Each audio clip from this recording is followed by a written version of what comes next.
Hi guys, Andy here. I have here, you might not recognise it at this point, but a OnePlus Two. I've pulled it out of the DHL bag and thought, oh, that's kind of cool. Look, it's got a little inflatable house. So I thought I'd just let you see that. I do remember with the OnePlus One, I was quite blown away by the packaging. It was generally just the quality was really good. Now, there's the OnePlus Two, and I also ordered a data cable, which we'll sort of talk about in a second as to why I might do such a thing. So here is the OnePlus Two. Looks very nice. Let's get the plastic wrapper off, because I remember last time on the One, one of the most impressive things was I just loved the soft touch rubber. Soft touch kind of rubber on cardboard almost it was. It is kind of, it's an interesting,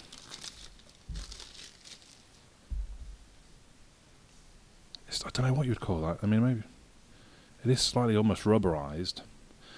So just have a look at the box. I suppose we've got the OnePlus logo. It's quite a stylish, it's a nice box generally. So I've got here the Sandstone Black 64 gig version, which comes with 2 gig of RAM. You can get a 16 gig version with 3 gig of RAM. This was $289 plus £10 shipping, I think. I'm fairly sure. And the 16 gig is, I think, $239.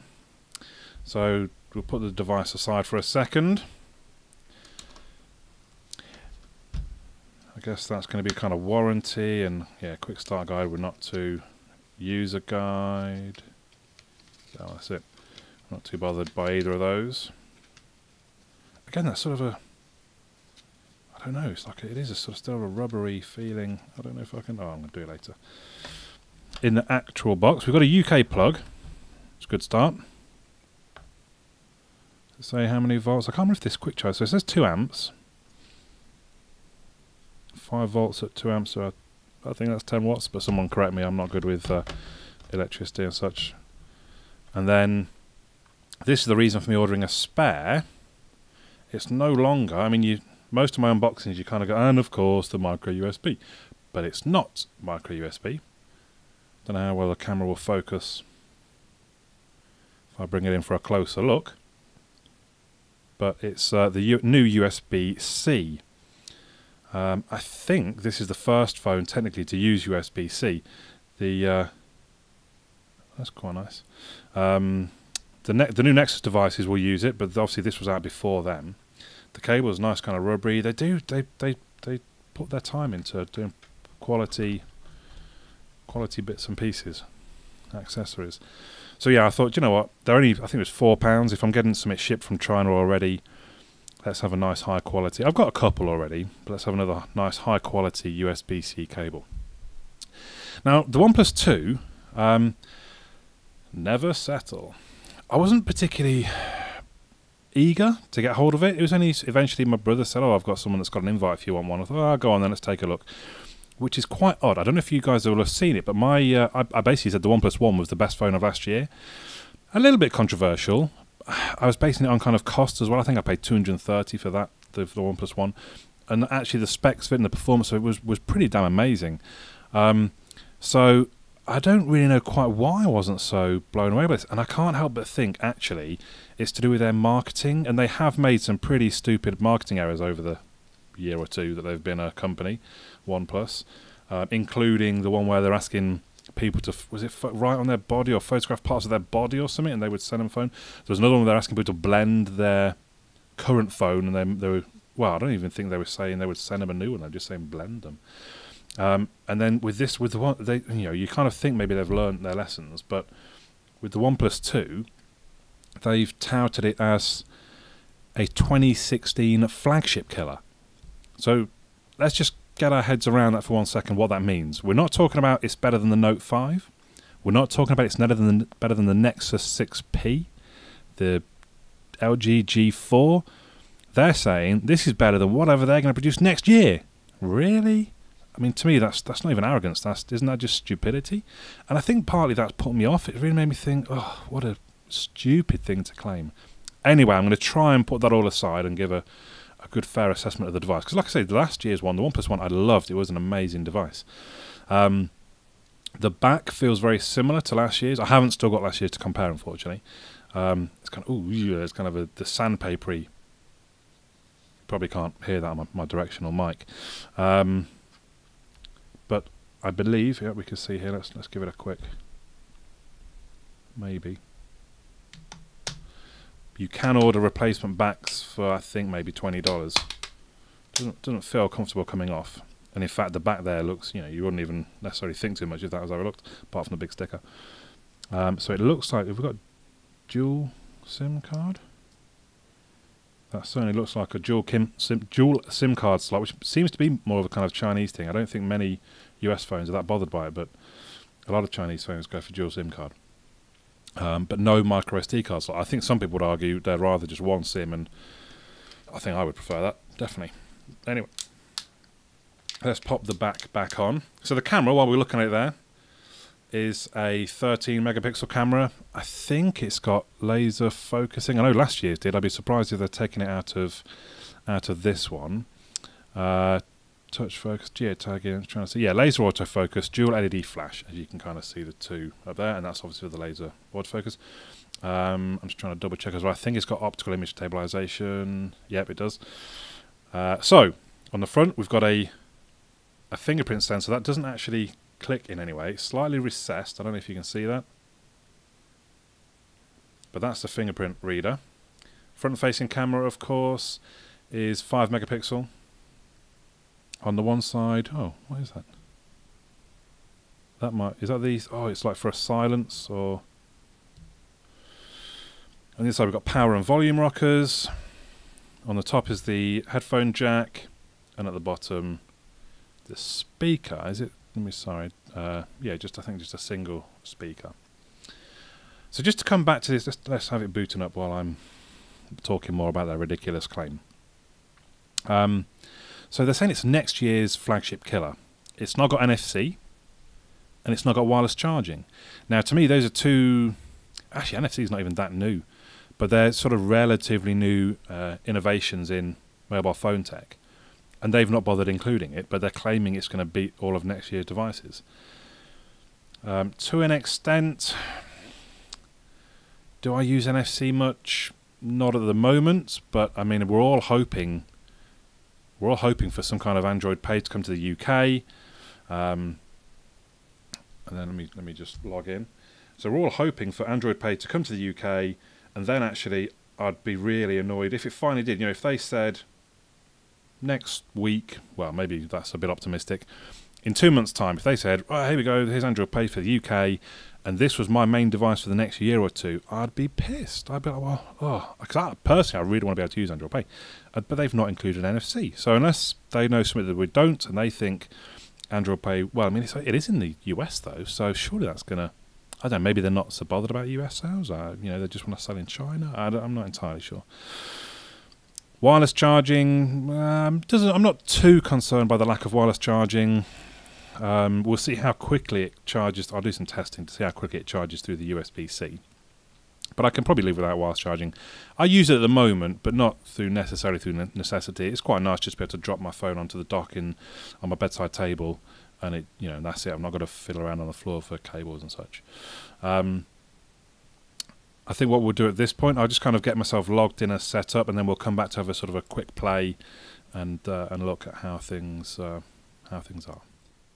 So I'm just having some problems. I mean, the Wi-Fi appears to be connected. It appears to get an IP. I can see the phone from my router, but the connection, it was just saying testing connection for ages. I've skipped that for now. We'll come back to it in a moment. And I just thought I'd show you some of this stuff in the setup. So use software buttons. So I can turn that on, but I'm going to leave it off because there are, there's buttons on the bottom. Then we've got the gestures. Now I do love double tap to wake. Open camera, so draw an O to start the camera. Toggle flashlight, draw a V. This one, the screen's off. Screen is off. Music control, draw with two fingers to play. Music, draw. Yep, I like the sound of that. We can always change those in the settings later, it says. Choose the default input. Let's go with Google. Shelf is a new feature. It's a space for you to keep on as where you can. right from the... Well, I'll just give it a go, I suppose. Setup complete. So, all the usual. Now, I believe, let's see what... all the text looks quite big to me, but maybe I'm just used to... So we can see it's got 64 gig space, 4 gig of RAM. The model is the 1A2003. That means anything to anyone. Yeah, so Android version 5.1.1 is what it's based on, but actually the OS is Oxygen 2.0.3. Just in case anyone wants to know, that's the other information down the bottom there, look. Now, oh. So the left, because they're just dashes, I don't know if you can see that right now. Maybe we can change that at some point. So that's the app switcher, I think. Yep. Audio tuner. So I wonder what's the best way? Let's just go into the Play Store, I suppose. Okay, so I'm assuming now it's got a connection. So I'm going to set up a couple more bits and I'll come back to you. Okay, so I'm finally logged in. I've actually done like a system update. There's a bunch of apps trying to update. I've stopped them for now. Installed a couple of bits as well that we can have a look at. Now, I opened up the cable and I thought it was quite interesting what it says here about the Type-C. I hadn't realised basically the Type-A end of the cable is reversible. Did they say unique? Yes, one of their unique patents. That's quite clever. So literally you can bung it, because again, those bits, you're always kind of, which way around has it got to be? Actually, that goes in either way, which I think is really quite clever. Yeah, just thought I'd point that out. Let's move on. So we're booted up. Oh, frequent apps. I've just done a couple of pictures and a little bit of video outside in the dark. So all seems slick. Oh, the update, by the way, I believe changed the OS to 2. There we go. Oxygen version 2.1.1. It was a 64 meg download. Unfortunately, it took about 20 minutes. A load of the apps were downloading as well, unfortunately. So anyway, so let's have a look at what it can do. Let's first of all, I'm gonna. So again, it's just confirming the specs there. Memory actually is only 3.62 gig, but I guess that's 4 gig. Now, from the few minutes that I've just been kind of mucking around with it and getting things installed, I have to say I quite like it. There's a good solid feel to it. So it has got the metal band that goes all the way round. I've mentioned the sandpapery back, but you can replace that if you wanted. Excuse you. Oh, an email.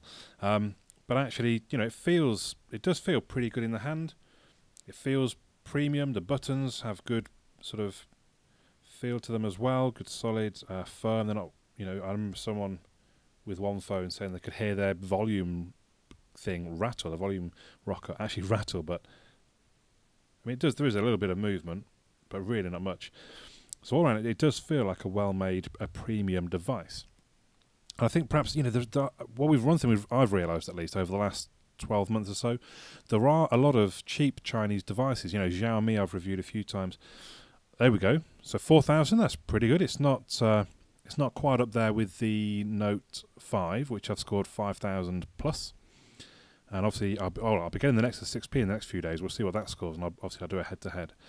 But 4,000 is definitely a good score. It beats most of the previous devices I've had. Not the 6S, not the Note 5. It beats the 5X, though, the new Nexus 5X, just out of interest. Look, I mean, it puts it there, but I don't know, it shows all these old devices. Where's the newer devices that score in that region? Not quite sure what that's about. So, pretty good results. I also installed Real Racing 3, so we can take a quick look at how it performs. I mean, I would guess we can tell already with a score of 4,000 on Geekbench 3 that it's probably going to score quite well. When I press the volume up and down, I'm getting this drop down, which has got, I guess they're kind of different profiles for. Oh, I don't even know what I pressed there. I don't mean to press it. Come back. Is it? I don't know. Oh wait, did I add controls there? Did anyone see? I don't know. I'm asking you. Is it automatically? I think it's automatically accelerating and things. So we've got a fast right at the top of here. If it's. Oh wait, hang on, because there's two different start-finish straights at Silverstone. Am I supposed to be braking? Yes, the fast one into the S's. Come on. Can you see what's going on? I can't really tell. Whoops.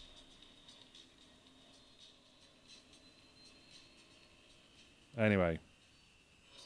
Oh, I covered the speaker for a second there. Interesting. There we go, I'm out. So, look pretty good to me. Let's take a look. Have we got YouTube? Yep. So, oh, now I started talking about the Chinese phones, didn't I?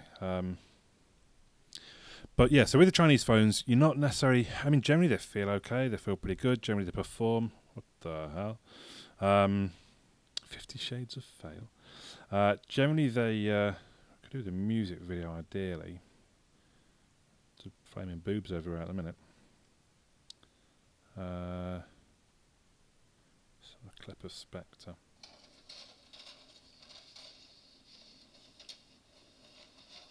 Now again, you probably can't hear the speakers too well. I'm not even sure what. Only 480p for some reason. So the volume on the speakers, it seems okay. They're not immense. Obviously, I'll do some testing on that with my. Can I get rid of? Is that still going? No, I've done it. I'll do some testing of the speaker with my decibel meter, my sound meter, but generally, first impressions are. Oh, we've not had a look at the camera. Sorry. Oh, and actually, we've not checked the. I want to try the fingerprint sensor. How do we set the fingerprint sensor up? Let's have a look. So let's do that. Let's type in enable fingerprint unlock. So enable. I would like to register my thumb, if I may. Add a finger. Place your finger on the sensor. Lift when I feel. Yep. Now I'd heard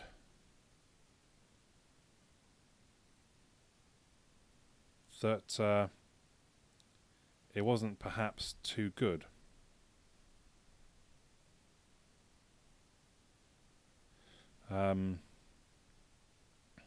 All set. Password. Oh, that's quite quick actually, wasn't it? Did you see that? Let's turn it off. Maybe I have to wait a little moment for it to actually lock. I think I heard it lock. That's pretty quick. Like I said, I'd heard bad things about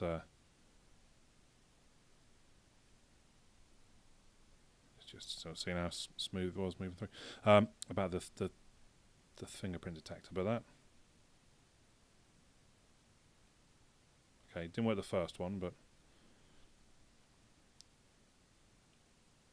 as long as you make a good solid, I think that's pretty quick. I like that you don't really have to actually press anything. You literally just put your thumb on there. So let's take a quick look at the camera. What have we got? We've got some setting there. HDR is on, beauty clear. Oh, I see. We've got two option of one of the.